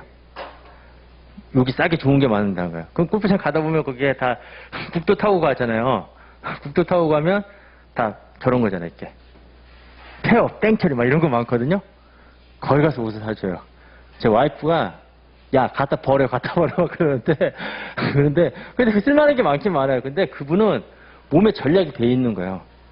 부자의 가장 큰 덕목은 전략이에요. 제 경험상 자수성가에서 부자 하신 분은 돈을 많고 쓰고 뭐 구두쇠 그런 얘기가 아니라 본인 거는 다 전략을 해요. 우리 미우새 김종국 있죠. 김종국이 남한테는 아마 그래도 후배들한테는 막 돈 잘 쓰고 그럴지 모르지만 자기 쓰는 거에 대해서는 되게 막 전략하는 걸로 나오잖아요. 부자 될 놈. 그 부자의 덕목이 바로 그거예요. 그러니까 이제 그런 데는 이제 땡처리 하면 그런 데는 이제 재고가 어떻게 돼요? 감소가 되겠죠. 뭔 얘기다 그랬겠지? 예, 일반적으로 재고는 증가한다. 그러니까 기초재고 수량하고 이게 이제 정상적인 상황이에요. 실물 자본이 유지가 되면서 이제 재고가 더 증가하는 게 일반적이죠. 예. 이제 그랬을 때 우리가 각 원가름의 가정에 따라서 우리가 이제 이 각각에 대한 요 단가를 산정하는 방법을 보게 되면 이제 이런 관계를 가지고 있다는 거야. 지금 여기서 지금 3번이 선의선출법을 사용할 경우에 가중평균법을 사용할 때보다, 그렇죠? 사용할 때 당기순이익이 더 작다 이렇게 나왔습니다. 선의선출법을 사용할 경우보다, 잘 읽어야 돼요. 가중평균법을 사용할 때 이거 잘 읽어야겠네. 선의선출법을 사용할 경우보다 가중평균법을 사용할 때 당기순이익이 더 작다. 맞는 문장이 되는 거죠? 문장을 잘 읽어야 돼요. 선의선출법을 사용할 때보다, 지금 이 상황이잖아요. 지금 여기 문제가. 선의선출법을 사용할 때보다 이 평균법을 사용할 때가 기말재고가 더 작죠? 기말재고가 하고 같이 가는 방향이 바로 누가 되는 거야? 당기순이익이죠. 기말재고가 크면 그만큼 매출원가는 작아지니까 당기순이익은 더 커지게 되는 거잖아요. 그러니까 기말재고하고 당기순이익은 이 부동호 방향이 같은 거예요. 이거는 또 어떻게든 생각하시면 됐어요. 제가 항상 손익거래에서 순자산, 기말재고는 자산이죠. 순자산이라는 게 자산 마이너스 부채잖아요. 이 순자산이 커지면, 그렇죠? 그럼 동시에 순이익도 어떻게 되는 거야? 수익 마이너스 비용인데 순이익도 커지게 되는 법이에요. 그러니까 순자산과 순이익은 동일한 방향이에요. 그러니까 재고자산이 커지면 당연히 순이익도 어떻게 되는 거야? 커지는 거야. 우리가 뭐 직접적으로 이제 이걸 추적해 보면 기말재고 증가로 인해서 매출원가가 작아지니까 이익이 커진다 이렇게 얘기할 수가 있는데, 그냥 직관적으로 생각하면 순자산과 순이익은 같은 방향이에요. 수익의 정의가 뭐죠? 자본거래를 제외한 순자산의 증가분. 그게 수익의 정의잖아요. 비용의 정의는 자본거래를 제외한 순자산의 감소분. 그게 비용이잖아요. 그러니까 순자산과 순이익은 같은 방향이다 하는 거야. 여기서 얘기해보면 기말재고가 커지면, 이 자산이 커지면, 그죠? 매출원가라는, 그죠? 비용이 작아지니까, 마이너스 이게 작아지니까 순이익은 어떻게 되는 거야? 커지게 되는 거죠. 그런데 이제 여러분들은 이제 직관적으로 기말재고, 당기순이 같은 방향. 또 이거하고 이제 같은 방향을 가지고 있는 게 누구죠? 법인세 비용.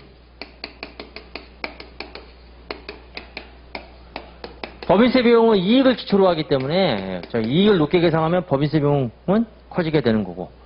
그다음 이제 반대가 되는 거 두 가지. 매출원가.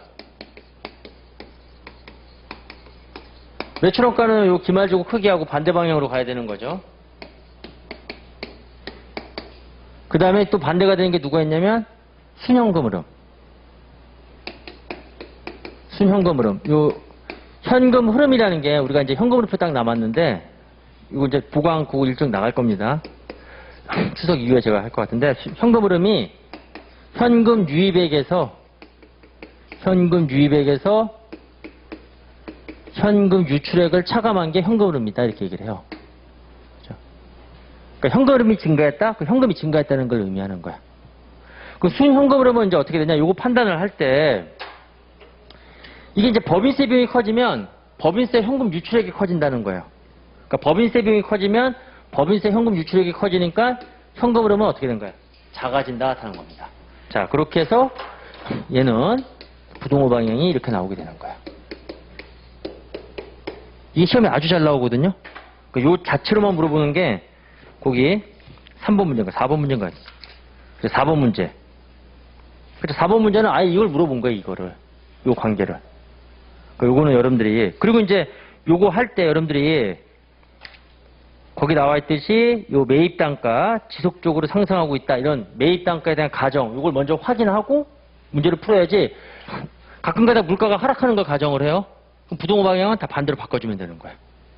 그러니까 이제 지금 요 가정 하에서 기말재고 크기를 기억을 하시고 나머지는 추정하면 되는 거예요. 기말재고 가지고 이건 순자산, 순이익 같은 방향. 순이익 커지니까 비용, 법인세 비용 커지고, 법인세 비용 많아지니까 법인세 유출액 때문에 현금 흐름 작아지는 거고, 매출원가는 기말재고 반대. 그렇게 해서 여러분들이 기억을 하시면 되는 겁니다. 그러니까 3번 맞는 거죠. 그 다음에 가중평균법을 사용할 경우에 실질재고조사법을 적용했을 경우보다, 실질재고조사법이 바로 뭐냐면 총평균법이에요. 그 다음에 계속기록법을 적용하는 게 바로 뭐야? 이동평균법이에요. 그러면 지금 당기순이익을 보는데 누가 더 크라고 그랬어요? 이동이 총보다 더 크죠? 예. 이 이동이 바로 뭐냐면 평균법을 사용했을 경우에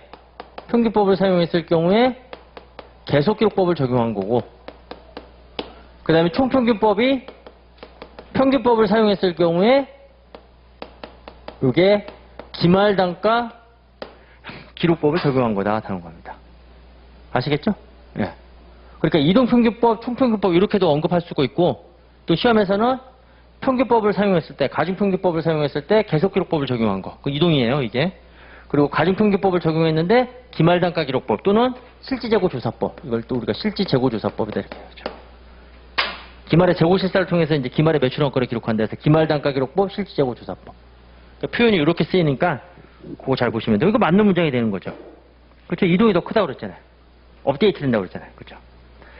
그 다음에 5번에 보게 되면 선입선출법을 사용할 경우에 계속기록법을 적용하였을 때보다 실질재고조사법을 적용하였을 때 매출원가가 더 크다. 선입선출법을 사용하게 되면 계속기록법의 결과하고 실질재고조사법의 결과, 기말단가 기록법의 결과가 어떻게 된다고 했어요? 서로 같다라고 그랬죠? 그러니까 매출원가가 누가 더 큰 게 아니라 똑같이 되는 거죠. 어차피 선입선출법은 순차적으로 기록하기 때문에 중간에 순서대로 우리가 매출원가를 기록하나 마지막에 가서 순서대로 기록하나 순서대로 기록되는 건 동일한 거예요. 그러니까 선입은 얘는 계속기록법을 적용하나 실질재고조사법을 적용하나 결과는 같고, 평균법은 다르죠. 물가가 상승하는 경우에는 기말재고 같은 경우는 얘가 더 크고, 그렇죠? 그 다음에 후입선출법, 이거 다른 게 일반적이에요. 후입도 계속기록법과 실질재고조사법 결과는 다르다 하는 거야. 그러니까 지금 여기서는 그냥 계산, 이게 5번이 답이 되는 거죠. 이게 틀린 거죠. 선입선출법은 이게 맞는 문장이 되려면 매출원가가 둘 다 동일하다 이렇게 나와야 되는 거잖아요. 그러니까 이제 이런 식으로 나오니까 일단 이게 이제 쉽다고 깔보면 안 되는 거예요. 이거 만약에 이걸 1, 2, 3, 4, 5, 6도 풀었다 그러면 아마 3분이 걸렸을 거예요. 그 문제를 푸는데. 그럼 망하는 거예요, 시험에서는. 그러니까 항상 이론부터 먼저 확인을 하고 거기에 답이 없으면 그때 이제 어쩔 수 없이 이제 뭐예요? 예, 계산 문제로 가는 겁니다. 자, 그러면 이제 1번과 2번을 이제 우리가 한번 확인해 보도록 하겠습니다. 이제 계산. 이게 이제 또 계산 문제로 따로 나올 수도 있으니까 그 문제 가지고 제가 확인해 볼게요. 요거 풀고 잠깐 쉬도록 할게요. 이거 기출문제만 풀어봐도 이거 시간 엄청 걸려요. 무슨 얘기냐면 이것도 보강이 이루어질 것 같다는 겁니다. 이게 이제 제 수업이 작년에도 그랬듯이 이제 작년보다 그래도 좀 덜해요. 이게 이제 막 이제 보강이 이렇게 이제 기본서 밀리고 또 문제 밀리고 또 객관식에 밀리죠. 나중에 이게 이제 동시에 이렇게 딱 이루어지게 되면 이게 정리가 잘 돼요. 이게 밀린 게 왜냐면 이게 텀이 짧아지거든요.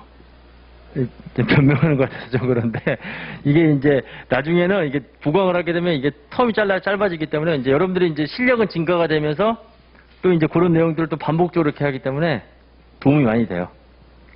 제가 보강 안 하도록 노력할게요. 죄송합니다. 근데 설명권 다 해야죠. 자, 1번하고 2번인데 이게 이제 만약에 계산 문제로 나왔다라고 하면 그때는 T계정으로 풀이하세요. T계정으로. 그게 제일 빨라요. 이렇게 순서 푸는 방법이 T계정으로. 하여튼 재고자산은 무조건 계산 문제는 T계정을 이용하세요. 재고자산은 뒤에 나오는 우리가 이제 계산 문제도 마찬가지로 T계정으로 많이 이용을 할 겁니다. T계정 이용 방법이 제일 시간을 절약할 수 있는 방법이에요. 그럼 얘는 어떻게 하냐?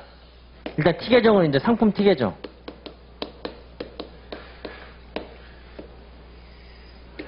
여기 이제 상품 T계정이니까 차변은 판매 가능 상품을 이제 표시를 하는 거예요. 판매 가능 상품이니까 이제 기초와 단기 매입분에 해당되는 거.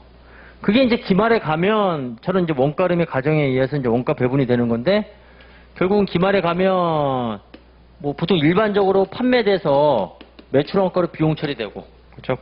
판매돼서 판매분은 비용 처리되는데 이제 보통 일반적으로 매출 원가. 그 다음에 아직 판매되지 않은 거는 기말 재고.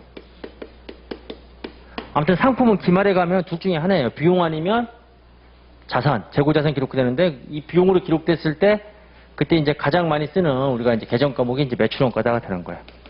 그렇죠? 그러니까 감모 손실도 매출원가로 비용 처리하고 평가 손실도 매출원가로 비용 처리하고 실제 판매된 것도 뭘로 매출원가로 비용 처리한다 하는 거야. 그래서 재고자산과 관련된 비용은 우리가 매출원가로 비용 처리하는 거죠. 근데 나중에 이제 비정상 감모손실은 이제 다른 비용을 우리가 이제 매출원가 아닌 다른 계정감으로 대체할 수가 있다는 거고, 이제 뒤에 설명할 거고.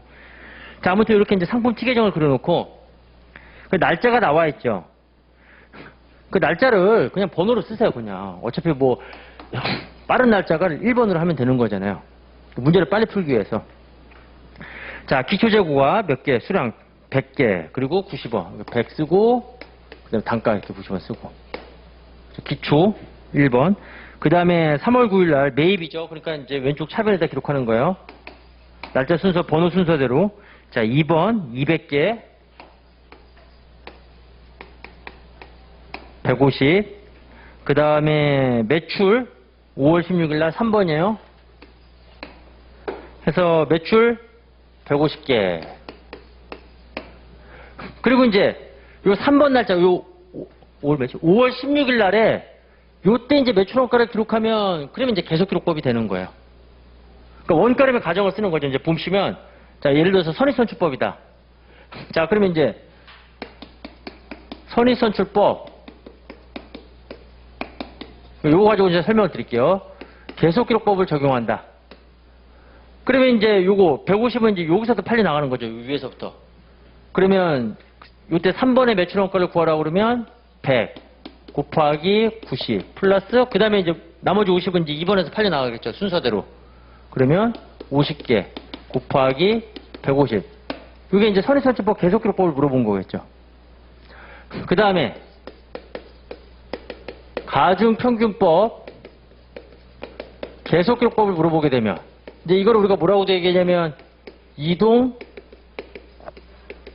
평균법이다, 이렇게 얘기를 하는 거죠. 그러면 얘는 이제 요 150에 대한 요 단가를 결정할 때 평균원가를 구해야 되는 거예요. 그때는 이제 뭘 가지고 하는 거야? 1번과 2번 가지고 평균원가를 구하는 거야. 그러니까 얘는 100 곱하기 90 플러스 200 곱하기 150 나누기 300 이렇게 구하는 거죠, 이게. 그렇죠? 총원가를 구한 다음에 총수량으로 나눠주면 되는 거죠. 이게 이제 3번 판매될 때 그때 이제 평균 단가가 되는 거예요. 그게 얼마? 30원. 이거는 50원. 100원? 그러면 130원이 되는 거죠. 그렇죠? 이게 이제 가중평균법, 이동평균법이 되는 거예요. 그 당시 이제 3번 판매될 때 이제. 그 다음에 만약에 이제 후입선출법이다. 자, 후입선출법의 가정인데 이게 기말의 매출원가를 기록하는 게 아니라 판매될 때마다 매출원가를 기록한다? 그러면 이제 그게 계속기록법이 되는 거고. 후입이니까 이제 2번에서부터 팔려 나가는 거죠. 2번에서 이제 200개에서 150이 팔려 나가는 거죠. 그러면 150 곱하기 150 이렇게 되는 거죠. 아시겠죠? 지금 요 3번 시점에서 요 150개에 대한 매출원가를 기록한다? 그러면 그게 계속기록법이에요. 왜냐면 판매될 때마다 매출원가를 기록하니까. 그때 원가림의 가정을 선입을 쓰면 이렇게 되는 거고, 위에서부터 아래로 이거는 평균원가 쓰는 거고, 이거는 밑에서부터. 그렇게 해서 이제 우리가 구하면 되는 겁니다. 아시겠죠? 네. 근데 여기서는 지금 다 실질재고조사법을 얘기하고 있네요. 이제 계속기록법은 이제 이런 식으로 매출원가를 구한다는 걸 제가 보여준 거고, 그 다음에 이제 4번에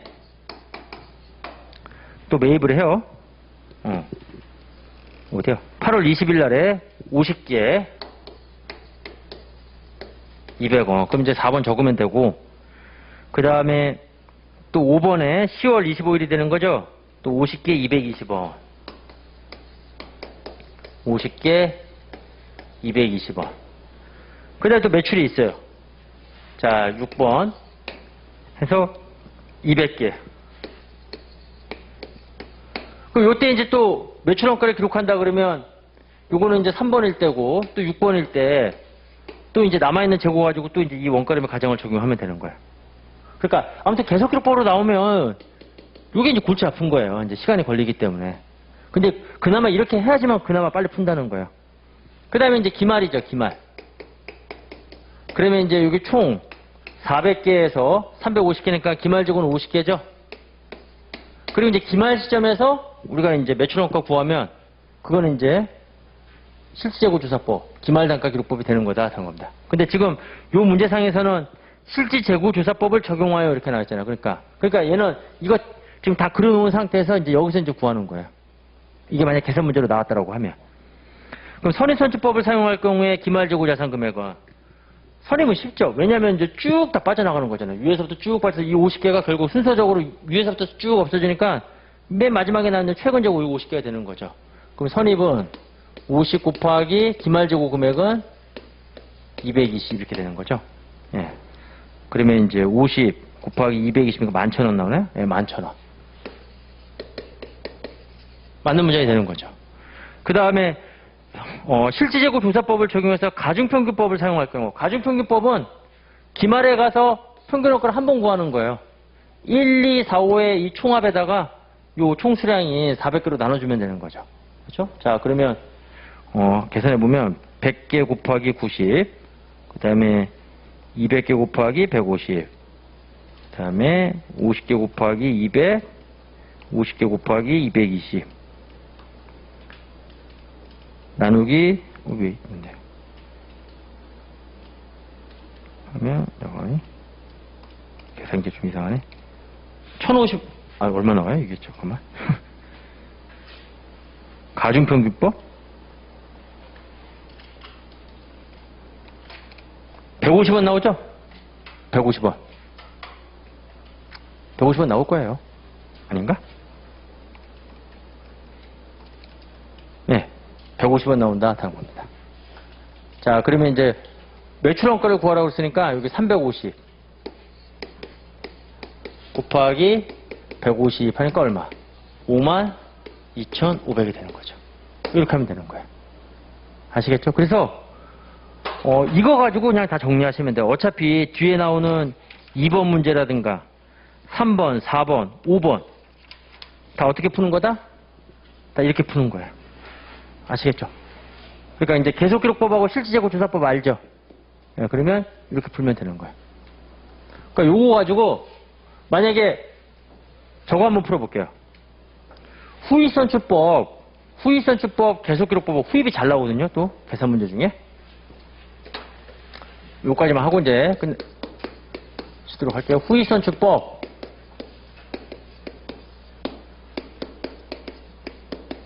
계속기록법하고 그 다음에 후입선출법 실질재고조사법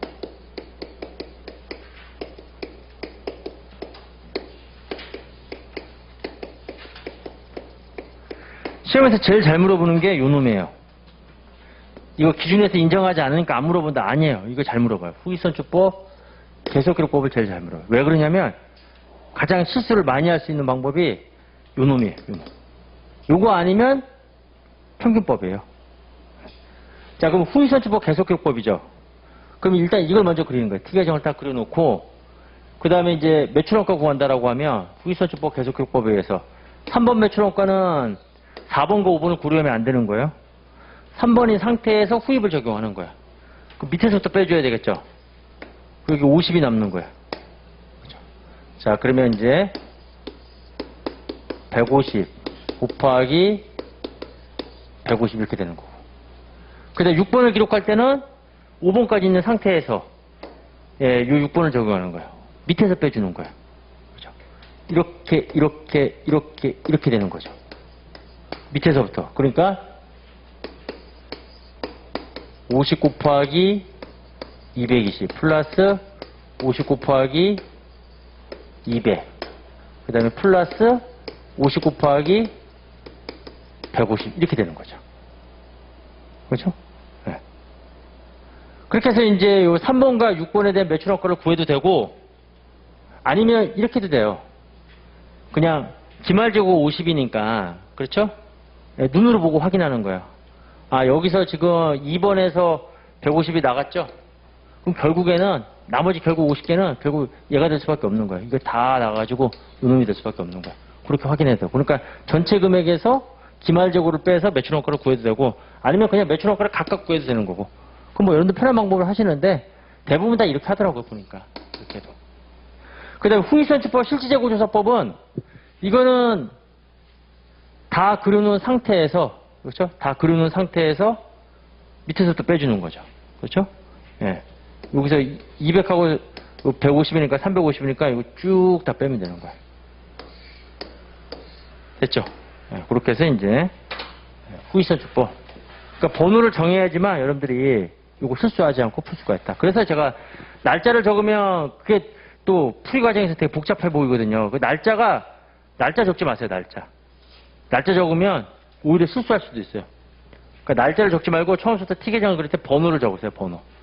날짜 적은 게 결국 날짜 적어서 보는 것도 확인하는 게 누가 더 빠르냐, 누가 더 느리냐 그거 확인하는 거잖아요. 그런데 그 날짜 적는 것보다는 번호가 눈에 더 잘 들어오니까 번호를 적어서 T계정을 그려서 푸는 게 그게 시험에서는 효율적이다 하는 겁니다.